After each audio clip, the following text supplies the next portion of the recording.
Mu bigo by'urubyiruko ni hamwe mu hantu urubyiruko ruhurira rukidagadura kandi mu buryo bwisanzuye. Aha hakaba ari n'ahantu heza urubyiruko twaganiriye ruvuga ko rwajya ruhererwa serivisi z'ubuzima bw'imyororokere aho kujya kuzaka kwa muganga kuko ngo bigora kubisobanurira ababyeyi babo. Nk'umubyeyi namwe ati mvuye ku kigo cy'urubyiruko nta kintu yambaza cyuko mvuye gukora iki. Kuko arahazi serivisi zitangirwa ariko ndamutse ngiye nko kwa muganga avuga ati kutarwaye bimeze bite wagiye kwipimisha inda. Ku kigo cy'urubyiruko nta hantu ushobora kugenda bazi ko mugiye no kwidagadura ukaba wahakora amakuru, ariko kwa muganga ushobora kugenda umuntu akaba yakeka abonye winjiye nk'aho bapimira inda akasanga ari kugenda avuga ngo kanaka aratwite kandi atarigeze abona ibisubizo byawe. Biroroha kumubwira yuko wagiye guhura n'abandi bantu bitewe n'impamvu zinizi kurusha uko wamubwira ati ngiye kuri centre de santé gushaka ikintu. Byakoroha kuko uvuga ati nta nubwo ndi wasange n'abantu bambaza byinshi kuri details z'umuryango cyangwa se ababyeyi. Nkahasanga nanone umuntu turi mu rugero rumwe ndi bwisanzure nkabwira ibyanjye nimba ari n'ibyo binini nimba ari n'ibindi nasomanukiwe. Umuvugizi wa Minisiteri y'Urubyiruko n'Umuco Ruzindana Rugasaguhunga avuga ko ibi byifuzo by'uru rubyiruko byatangiye gusubizwa muri bimwe mu bigo by'urubyiruko ndetse ko mu minsi mike bizaba byageze mu bigo byose nk'ibi biri mu gihugu. Hirya no hino mu gihugu dufite ibigo by'urubyiruko 32.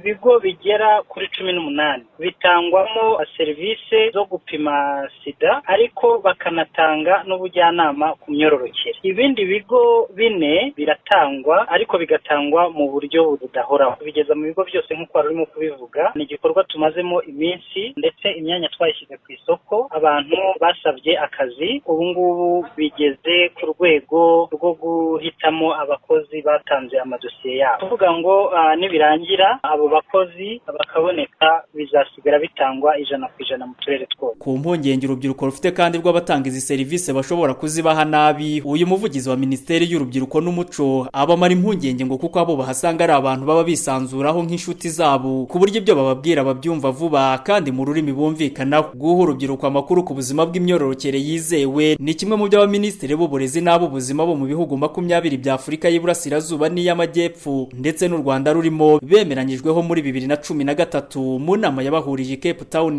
muri Afurika y'Epfo. Inosa Habumugisha, Radio Salusi, i Kigali.